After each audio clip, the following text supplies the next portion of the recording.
Good morning. This is reading week 14 for Physics 2211. This week's reading was actually reading rather than videos. The main physics idea was the quantization of angular momentum. We began by reading about the discoveries of various scientists. In all honesty, this is the most interesting part to me, because I love hearing the histories behind the discoveries. Back to the actual knowledge. In the 1670s, Isaac Newton discovers he can separate a beam of white light into its components by passing through a prism. If you think the Pink Floyd Dark Side of the Moon album cover, you would be correct. Then, 60-ish years later, Charles Wheatstone found that you could tell metals apart by the different bright lines in the emission spectra of their sparks. And then about 20 years after that, David Alter and Anders Jonas Angstrom observed the same results for different gases, which is pretty cool. And then, 60 years after that, this is quite a long span of time since the initial discovery, Niels Bohr changed the Rutherford model of the atom to account for the fact that H does not emit a continuous spectrum of light. He came up with a mathematical model for the angular momentum of an electron, where the magnitude of the angular momentum is equal to n times Planck's constant, where n is an integer 1, 2, 3, and so on. From there, the radius and energy of a hydrogen were able to be found. A scientist named de Broglie, I think I said that right, I hope I did, figured that meant the wavelength for an electron must fit within the circumference of an orbit. I'm not really sure how he made this jump.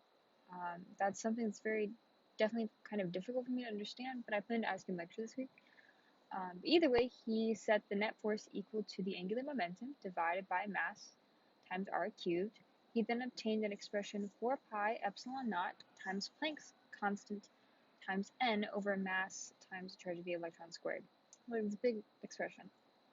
So the total energy was a bit more understandable. So he just showed that the total must be equal to the kinetic energy plus the potential, and since it's attractive, the potential energy is actually negative. And this can be calculated to negative 13.6 electron volts over n squared.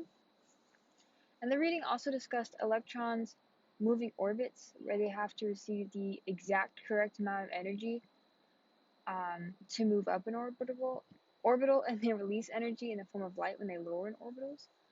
We can simulate this happening by running current through molecules to cause the electrons to excite and later give off photons when they fall back down.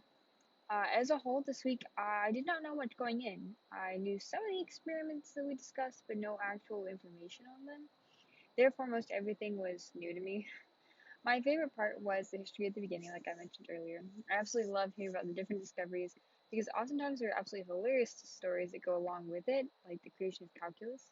Um, Anyways, the most difficult part, as mentioned above, we de Broglie's work, as I think I need to see fully worked out and how he moved from this to this before I can understand. And in terms of how it's related to my major, this is almost entirely in my major.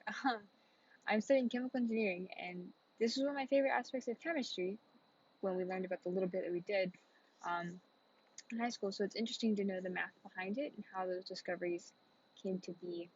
As for additional resources, oddly enough, I think I'll be consulting my Crash Course AP Chem book.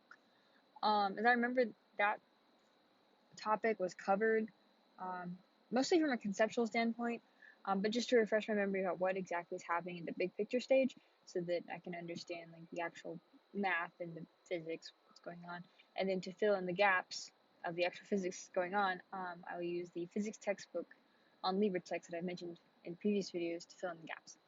I'm also going to Google how exactly de Broglie's math works, but mostly the other two. But this has been Reading Week 14. Thanks for watching, and I hope you have a great day.